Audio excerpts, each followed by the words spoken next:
성도 여러분, 한 주간 평안하셨습니까? 이제 곧 얼굴을 마주보며 예배할 때가 올 것 같습니다. 그러나 아직은 아닙니다. 조금만 더 기다려 주시기 바랍니다. 그저께 오전에 광진구 김선갑 구청장님이 우리 교회를 방문하셨습니다. 세 번의 국장님과 함께 목양실에 오셔서 정중하게 온라인 영상 예배를 통한 사회적 거리 두기에 적극 참여해 주셔서 감사하다는 인사를 하셨습니다. 아울러 우리 교회 교우들에게 나누어질 마스크도 한 박스를 가져오셨습니다. 차를 마시면서 이야기를 나누다 보니까 서울시 안에서 우리 광진구가 코로나19 대응에 관해서는 아주 좋은 본을 보이고 있다고 합니다. 구청장님은 교회들이 잘 협조해서 이런 결과가 왔다고 평가했습니다. 제 개인적으로는 기분이 상당히 좋았습니다. 사회가 교회를 칭찬하고 인정해 주는 일이기 때문입니다. 하지만 다른 한편으로는 걱정이 되기도 했습니다. 과연 하나님 앞에서도 칭찬받고 인정받을 수 있을까라는 것 때문입니다. 하나님께서도 우리의 온라인 영상 예배를 드리는 모습과 하루하루의 삶의 모습을 보시고 과연 칭찬하시고 인정하실까라는 걱정이 든 것입니다. 이런 걱정을 하는 저에게 하나님께서 오늘 본문의 말씀을 주셨습니다. 본문은 이스라엘의 위대한 지도자 모세의 뒤를 이어 지도자가 된 여호수아에게 주신 하나님의 말씀입니다. 위대한 지도자의 뒤를 잇는다는 것은 참 어렵습니다. 그 지도력, 그 명성, 그 업적을 어떻게 뛰어넘겠습니까? 그래서 후계자는 긴장할 수밖에 없고 불안할 수밖에 없으며 염려할 수밖에 없는 것입니다. 모세의 뒤를 잇는 여호수아도 마찬가지였습니다. 모세가 누구입니까? 출애굽의 영웅입니다. 하나님의 율법을 받아온 사자입니다. 하나님과 직접 대화를 하던 사람입니다. 그리고 광야 40년 동안 이스라엘 민족을 이끈 지도자입니다. 여호수아가 어찌 긴장하지 않을 수 있고 불안하지 않을 수 있으며 염려하지 않을 수 있겠습니까? 여호수아 1장 1절부터 9절에 있는 말씀은 바로 이런 상황에 처해 있던 여호수아에게 주신 하나님의 말씀입니다. 내용은 한마디로 강하고 담대하라는 말씀입니다. 하나님께서 함께 해주신다고 약속하신 말씀입니다. 그런데 하나님께서는 여호수아에게 함께 하신다고 약속하시면서 요구사항도 동시에 말씀하셨습니다. 오늘 본문이 바로 그것에 대한 말씀입니다. 하나님의 요구사항은 좌로나 우로나 치우치지 말고 율법 안에서 행하라는 것입니다. 곧 하나님의 백성이 걸어야 할 바른 길을 걸으라는 말씀입니다. 하나님께서 여호수아에게 이런 말씀을 주신 이유는 무엇일까요? 그것은 긴장되고 불안하며 염려가 될 때일수록 바른 길을 걸어야 그 모든 것을 극복할 수 있기 때문입니다. 바른 길을 걷는 사람에게 하나님께서는 언제 어디서나 함께해 주시기 때문입니다. 야곱의 11번째 아들 요셉은 그 좋은 예가 됩니다. 요셉은 17살 때 형들에 의해 애굽으로 팔려갔습니다. 보디발 장군의 집에서 머슴으로 일했습니다. 하지만 요셉은 바른 길을 걸었습니다. 그래서 가정 총무가 되었습니다. 보디발의 아내가 유혹했을 때에도 요셉은 바른 길을 걸었습니다. 그래서 목숨을 보존할 수 있었습니다. 요셉은 옥에 갇혔을 때에도 바른 길을 걸었습니다.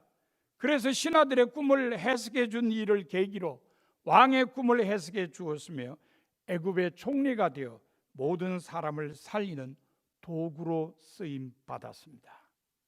하나님께서 바른 길을 걷는 사람과 함께 해 주신 것입니다. 그러므로 우리도 바른 길을 걷는 사람들이 되어야 합니다.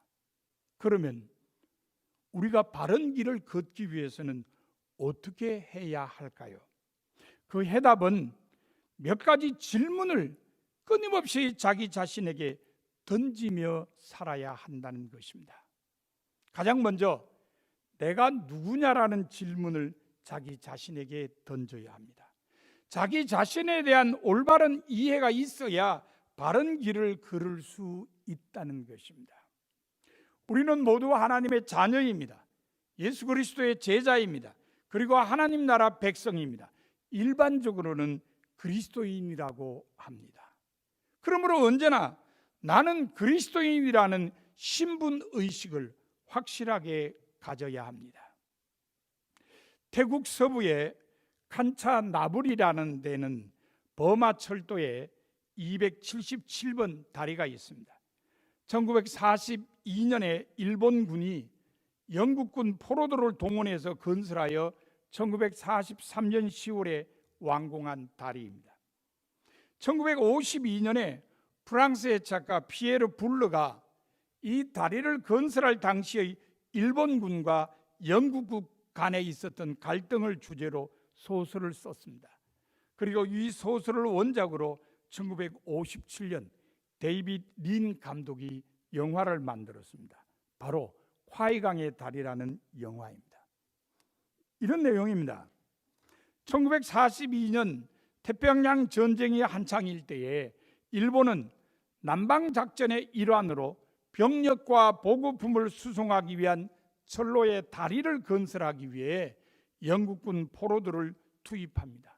하지만 훈련 소장인 사이토 대령이 영국군 장교들까지 노력에 투입하려 들자 영국군 중령 니콜슨은 제네바 협약을 들어 이를 거부하고 독방에 감금됨으로써 갈등을 겪게 됩니다.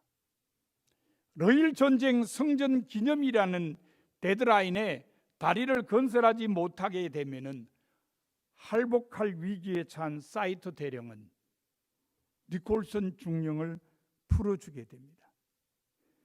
니콜슨 중령은 군기를 유지하기 위해 부하들을 독려하며 다리 건설에 전력을 쏟습니다. 어차피 이렇게 된 바에야 후세에 길이 남을 다리를 건설하자며 능동적으로 다리 건설을 지휘한 것입니다. 하지만 연합군의 입장에서는 어이없는 일이 진행되고 있었습니다. 적군에게 전세를 유리하게 만들어줄 수 있는 다리가 아군에 의해 건설되고 있었기 때문입니다. 그래서 다리를 폭파할 특공대를 보냈습니다. 안타깝게도 특공대는 일본군에게 발각되어 하나둘 죽임을 당합니다. 그런데 특공대의 죽음을 보고 니콜슨 대령이 정신붕괴에 이릅니다. 그리고 쓰러지면서 폭파 스위치를 누르게 되고 다리는 성공적으로 폭파됩니다. 니콜슨 중령이 정신붕괴에 이른 이유가 무엇일까요? 바로 나는 누구인가라는 질문을 자신에게 던지지 않았기 때문입니다. 그래서 이적 행위를 하고 정신붕괴에 이르고 만 것입니다. 바른 길을 걷기 위해서는 언제나 내가 누구인가라는 질문을 자신에게 던지며 살아야 합니다. 이 점에서 다니엘은 좋은 본을 보여줍니다. 다니엘이 처음 바벨론 왕궁에 뽑혀갔을 때 왕의 음식과 포도주 대신에 채식을 달라고 함으로써 자기 정체성을 분명히 했습니다. 하나님의 자녀로 이방 신전이나 우상에게 올라갔던 음식을 먹지 않으려고 한 것입니다. 자기가 누구인지를 분명히 의식하고 한 행동입니다. 하나님께서는 이를 기쁘게 여기시고 그를 다른 사람보다 더 지혜롭게 해주셨습니다. 페르시아의 다리오 왕 때 신하들이 다니엘을 모함하기 위해서 30일 동안에 누구든지 왕 외에 어떤 신에게나 사람에게 무엇을 구하면 사자굴에 던져 넣기로 금령을 정했습니다. 하지만 다니엘은 여전히 예루살렘으로 향한 창문을 열고 전에 하던 대로 하루 3번씩 무릎을 꿇고 하나님께 기도했습니다. 자기가 누구인지를 분명히 의식하고 있었기 때문입니다. 하나님께서는 이를 기쁘게 여기시고 사자굴에 던져진 다니엘을 살려주셨습니다. 다니엘처럼 바른 길을 걷기 위해서는 언제나 내가 누구인가라는 질문을 던지며 살아야 합니다. 우리가 바른 길을 걷기 위해 던져야 할 두 번째 질문은 내가 해야 할 일이 무엇인가입니다.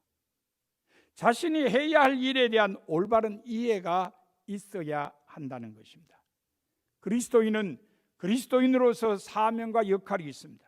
때로는 빛과 소금이 되어야 하며, 때로는 선한 이웃이 되어야 하며, 그리고 때로는 그리스도의 증인이 되어야 합니다. 그때 자신이 해야 할 일에 대해 묻고 실행해야 합니다. 그래야 바른 길을 걸을 수 있습니다. 현대 실험 심리학의 아버지로 불리는 이반 파블로프라는 사람이 있습니다. 러시아 사람으로 인간 행동의 실험 과학 분야에 그 누구보다도 혁혁한 공을 세운 인물로 평가되고 있습니다. 물론 파블로프는 처음부터 인간 행동을 연구한 사람은 아니었습니다. 그는 원래 소와 샘에 대한 연구로 과학적 명성을 얻은 생리학자였습니다.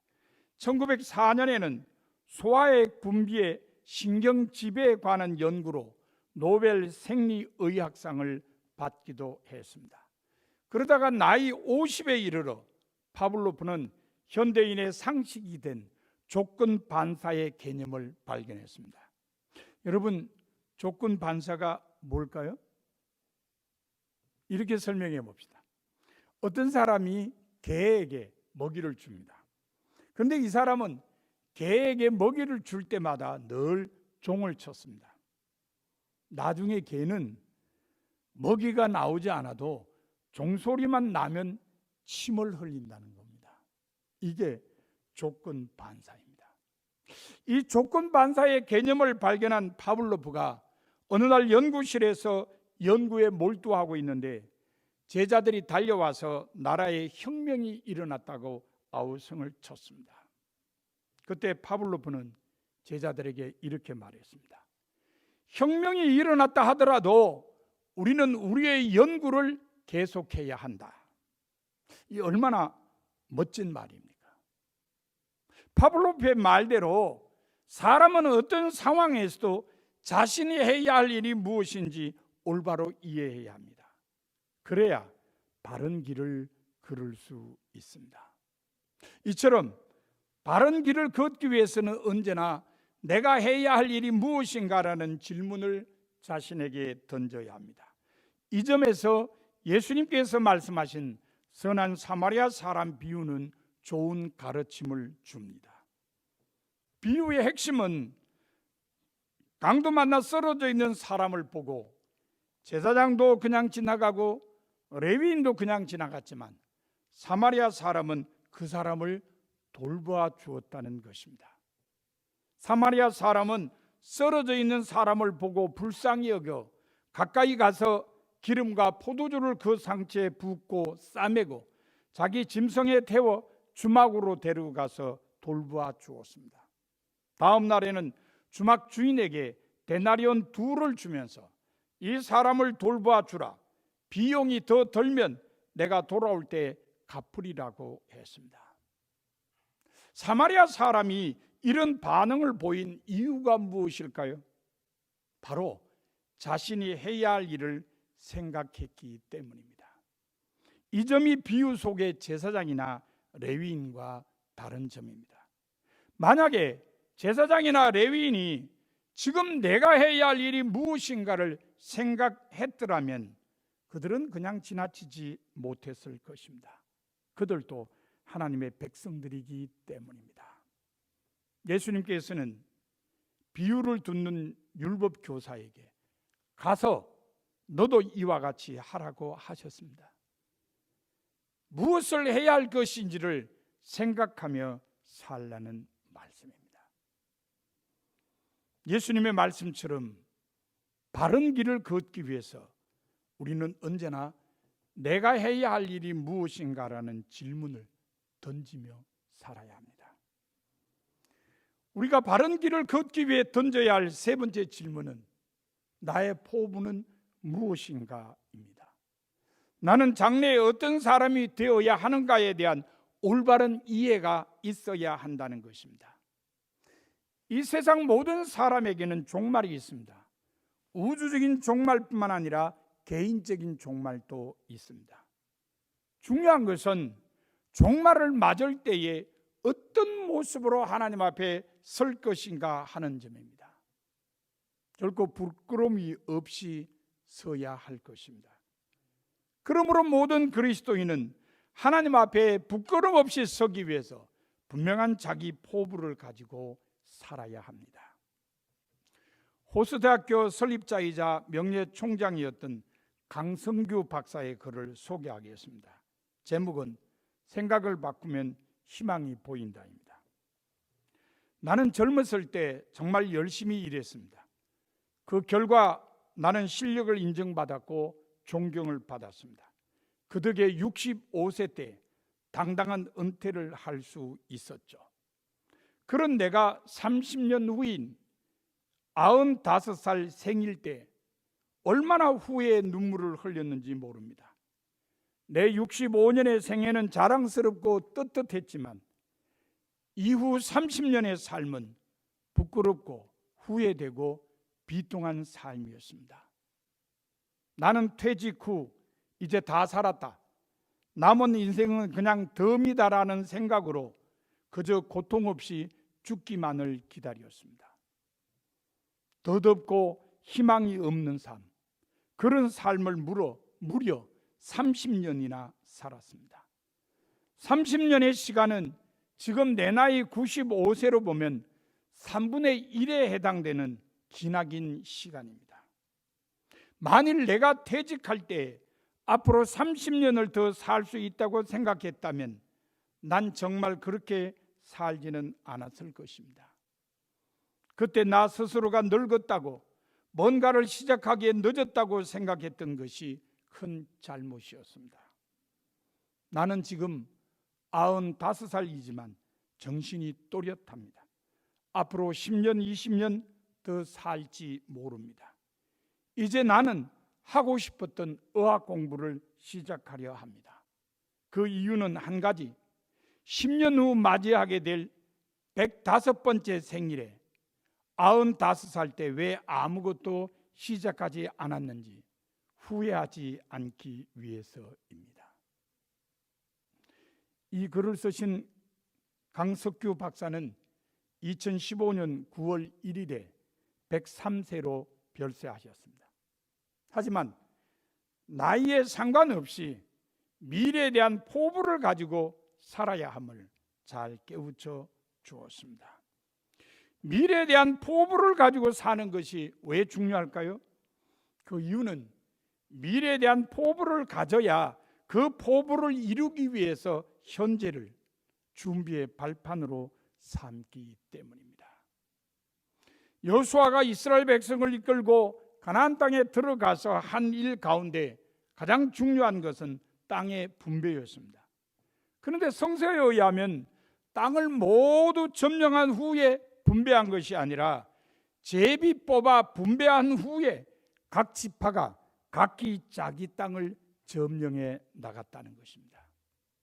각 지파에게 포부를 주고 그 포부를 이루기 위해 노력하도록 독려했음을 알 수 있습니다. 그래서 각 지파는 곁눈질하지 않고 땅 확보에 매진했습니다. 이처럼 포부가 무엇인가를 생각하는 것은 공동체적으로 대단히 중요합니다. 하지만 개인적으로도 중요합니다. 예수님께서 이 세상에 태어나실 때에 정결 예식을 위해 예수님의 부모가 아기를 데리고 예루살렘에 올라가니 시몬이라는 사람이 아기 예수를 안고 하나님을 찬송했습니다. 시몬은 의롭고 경건하며 성령이 그 위에 계셨는데 주의 그리스도를 보기 전에 죽지 아니하리라는 성령의 지시를 받았습니다. 그래서 그리스도를 기다렸고 결국 그리스도를 만났습니다. 그 기다림의 시간이 그를 의롭고 경건하며 성령이 함께하는 사람으로 만들었습니다. 자신의 포부를 생각하며 산 사람이 바른 길을 걷게 되었음을 알 수 있습니다. 이처럼 우리가 바른 길을 걷기 위해서는 끊임없이 우리 자신에게 질문을 던져야 합니다. 바로 내가 누구인가라는 질문과 내가 해야 할 일이 무엇인가라는 질문, 그리고 나의 포부는 무엇인가라는 질문입니다. 사랑하는 성도 여러분, 여러분은 지금 바른 길을 걷고 계십니까? 하나님께서는 여러분도 바른 길을 걷기 위해 끊임없이 여러분 자신에게 질문을 던지라고 하십니다. 여러분 모두 내가 누구인가라는 질문과 내가 해야 할 일이 무엇인가라는 질문, 그리고 나의 포부는 무엇인가라는 질문을 통해 바른 길을 걷는 성도가 다 되시기를 바랍니다.